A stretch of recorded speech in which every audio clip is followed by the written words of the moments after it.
okay, so when you created your channel to teach people makeup in an experiential way, did you know that you were going to launch Violette FR, the brand?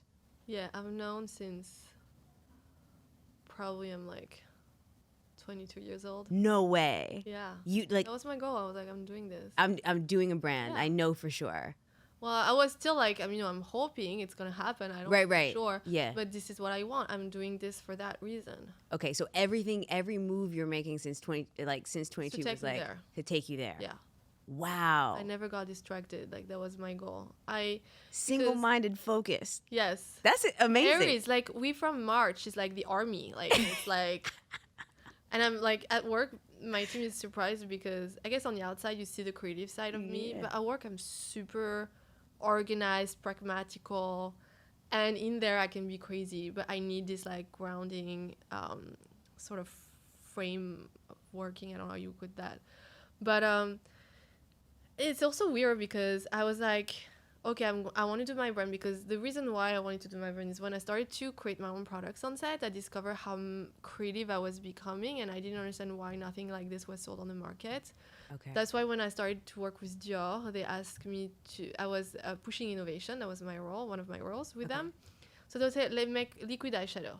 I said, we can't. I tried everything. We couldn't at the time.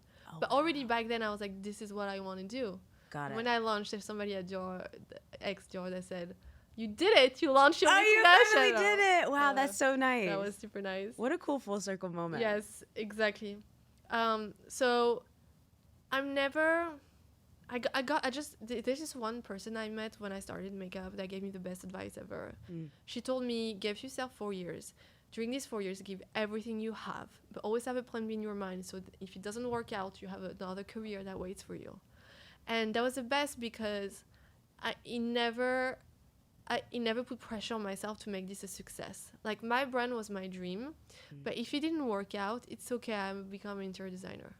Like, in my head, it was very clear. So even though it was very clear I wanted a brand, I was never aggressive, or it's kind of, we call this in French the force tranquille. It's like this calm strength.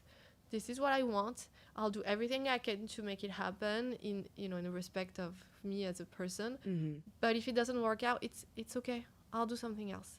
And even today, I feel this way. Like, I have a brand. I really hope I'm gonna keep having this brand for a while. Yeah. But things go bad and I fail, which can happen to any of us. It's okay. I mean, at least I did it, and I have fun. Wow. That's cool. And you feel like this is just in your career. In your personal life, you feel like you can feel, it's like you are fearless. At work, yes. Yeah. As a mom, I have fears. Every time my kids are in a room, I can scan the whole room to see like every possible accident that can happen. Yeah. I really want to stay with my husband as long as we're happy. Like, I don't have this sort of like incredible wise feeling of like, if one day doesn't work out, like, okay, of course I want us to be happy, but I also really love him. I really want to stay with him. Yeah. So I'm more like this. While optimistic. I'm hoping. Yeah. I want things, but at work it's weird. I have this very calm, like, trust in life, or even if it doesn't work out, it's okay. Like, I think there's no mistake. Yeah. There's no failures.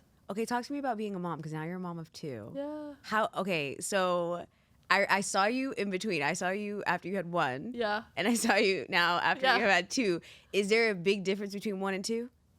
Like, lifestyle-wise for you, and like balance and all of that? A lot of people told me it's going to change your life having 2. It's not the same. It's really like traumatizing. People said that to you? But yeah. Before you got pregnant or while you were pregnant? While I was pregnant. They don't, You're like, hey. Yeah, hello. It's happening. It's happening. Whatever. Stop. Make me feel good about it. Yeah. Well, it's like, I remember the first time when I was pregnant, I was really scared of the lack of sleep, and I was asking to everyone. Yeah. Would I sleep? Like, what's gonna happen? And then the mom of like kids that were like 15 years old were like, I'll let you know when I sleep again. It's like, what? I think it's hard to be a parent, but I never presented that way, because love is energy, and they give you back so much. Like, it's just incredible. Yeah. So yes, it's a lot of work. Listen, I go drop my kid to school every morning.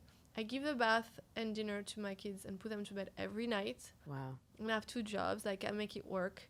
I have a great partner, and I have an amazing nanny. Mm-hmm. And I'm so grateful for her because she's like, Definitely. I know like she will make decision if anything happens. Like, I really trust her. So thanks to all of us, we're able to make this work. Yeah. And I understand some people cannot have this support system, single parents with no money to make it work. So I think for me, I could say it's actually fine because I'm lucky to have that support. Yeah. You feel like you have like a village to Yeah. take care of the family.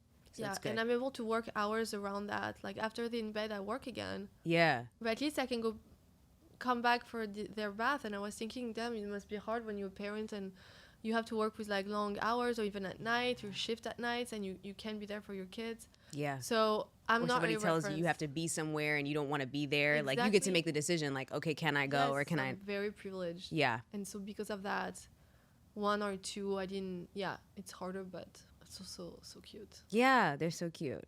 They are very cute. You made some cute kids. Thanks to Steven. Yeah. Okay, so you remember when I told you, you told me, you reminded me, I said this a couple years later, but I said that when I go to your page, specifically your Instagram page, it feels like I'm in like a whole world. Like, you curate it, like it's like there's a whole vibe there. Oh, that's amazing. Yeah, and you mentioned interior design if you didn't do makeup. Is there something with that? Because you post a lot of art Yeah. and like Architecture also. architecture. yeah. Yeah. Is that yeah. I Talk just to me love through beauty that. in every form. Yeah. And my favorite quote ever in the world is from Rainbow Powell that says she never looked nice. She looked like art, and art isn't supposed to look nice. It's supposed to make you feel something. Okay. And this is my religion, basically. And so for me, beauty doesn't mean it's aesthetically pleasant. I just connect to it on an emotional level, and that's what I call beauty. And I see this through anything. Yeah. And that's constant inspiration. So I just show it because I like to show, unlike the French fashion look, I like to show my creative process behind the curtain. I like to show what's happening. So we talk a lot about my inspiration for product development, for everything. And so as all this inspiration come from everything, we show it. And I feel like I'm so glad to hear you say that, because my goal is for you to come on this page. It's like my mini store. Like I hope you understand the brand a little bit, even though I feel like it must be really confusing if you don't know me. You come on this page, you're like, what is this page? Is it like art, a person, a brand? Yeah. But yeah. It's to me I think it tells it tells a story to me. It doesn't feel confusing, and it feels relaxing. And I think you do a good job with like negative space, so there's not too much where it feels like it's like, because it's funny, I feel like I can appreciate that but I appreciate it even more as a creator, because I know what it takes to make something look like that, and for you to feel something when you look at it, for it to calm you and not to overwhelm you. I'm really glad you said that, because Yeah. I probably my team, everybody is traumatized from working on the grid for Instagram, because I'm so specific. I'm Yeah. like, we need to get you space here, so give me a color block, like art thing from, and I'm a crazy Pinterest users. Like, I have a million boards and so they have access to it, so they can pull inspiration from everything. At least they have access to everything I love, and then they can pull from it. Nice. And but I really micromanage the Instagram. Yeah. And we just gave it back to the Europe team to manage it, because the American, they were like, you gotta leave us alone. They're like, you gotta let it go, okay? And you're like, no, it has to be like this. Yes. Yeah. Well, I remember even when you used to do like color, like you did like specific colors for a while, and then you do another color for a while. And now obviously you have so many different colors in your brand. It's like, you're not going to necessarily do that in the same way. Exactly. But I feel the intentionality, which is good. You really, you're very good observant. Like, you really see things. For sure. I do like observing. I feel like observing for me feels like, I don't know. It comes very natural to me. Yeah, it sounds like it's like a natural thing. Yeah.